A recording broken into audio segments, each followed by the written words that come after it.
सुंदरबन इलाके में रहने वाले ग्रामीणों पर हर समय जंगली जानवरों का खतरा बना रहता था।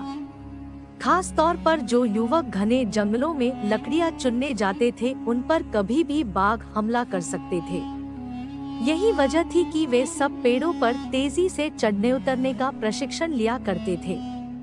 प्रशिक्षण गांव के ही एक बुजुर्ग दिया करते थे, जो अपने समय में इस कला के महारथी माने जाते थे। आदर पूर्वक सब उन्हें बाबा बाबा कहकर पुकारा करते थे। बाबा कुछ महीनों से युवाओं के एक समूह को पेड़ों पर तेजी से चढ़ने उतरने की बारीकियां सिखा रहे थे और आज उनके प्रशिक्षण का आखिरी दिन था। बाबा बोले, आज आपके प्रशिक्षण का आखिरी दिन है। मैं चाहता हूँ आप सब एक एक बार इस चिकने और लंबे पेड़ पर तेजी से चढ़ उतर कर दिखाएं। सभी युवक अपना कौशल दिखाने के लिए तैयार हो गए। पहले युवक ने तेजी से पेड़ पर चढ़ना शुरू किया और देखते देखते पेड़ की सबसे ऊंची शाखा पर पहुंच गया। फिर उसने उतरना शुरू किया और जब वो लगभग आधा उतर आया तो बाबा बोले, सावधान, जरा संभल कर, आराम से उतरो, कोई जल्दबाजी नहीं। युवक सावधानी पूर्वक नीचे उतर आया। इसी तरह बाकी के युवक भी पेड़ पर चढ़े और उतरे और हर बार बाबा ने आधा उतर आने के बाद ही उन्हें सावधान रहने को कहा। यह बात युवकों को कुछ अजीब लगी और उन्हीं में से एक ने पूछा, बाबा, हमें आपकी एक बात समझ में नहीं आई। पेड़ का सबसे कठिन हिस्सा तो एकदम ऊपर वाला था, जहाँ पे चढ़ना और उतरना दोनों ही बहुत कठिन था।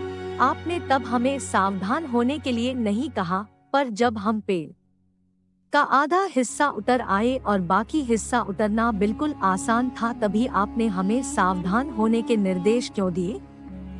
बाबा गंभीर होते हुए बोले, बेटे, यह तो हम सब जानते हैं कि ऊपर का हिस्सा सबसे कठिन होता है, इसलिए वहाँ पर हम सब खुद ही सतर्क हो जाते हैं और पूरी सावधानी बरतते हैं।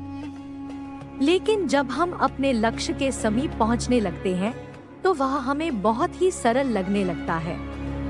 हम जोश में होते हैं और अति आत्मविश्वास से भर जाते हैं और इसी समय सबसे अधिक गलती होने की संभावना होती है। यही कारण है कि मैंने तुम लोगों को आधा पेड़ उतर आने के बाद सावधान किया, ताकि तुम अपनी मंजिल के निकट आकर कोई गलती न कर बैठो। युवक बाबा की बात समझ गए। आज उन्हें एक बहुत बड़ी सीख मिल चुकी थी। मित्रों, सफल होने के लिए लक्ष्य निर्धारित करना बहुत ही जरूरी है और ये भी बहुत जरूरी है कि जब हम अपने लक्ष्य को हासिल करने के करीब पहुंच जाए, मंजिल को सामने पाएं, तो कोई जल्दबाजी न करे और पूरे धैर्य के साथ अपना कदम आगे बढ़ाएं। बहुत से लोग लक्ष्य के निकट पहुंचकर अपना धैर्य खो देते हैं और गलतियां कर बैठते हैं, जिस कारण वे अपने लक्ष्य से चूक जाते हैं।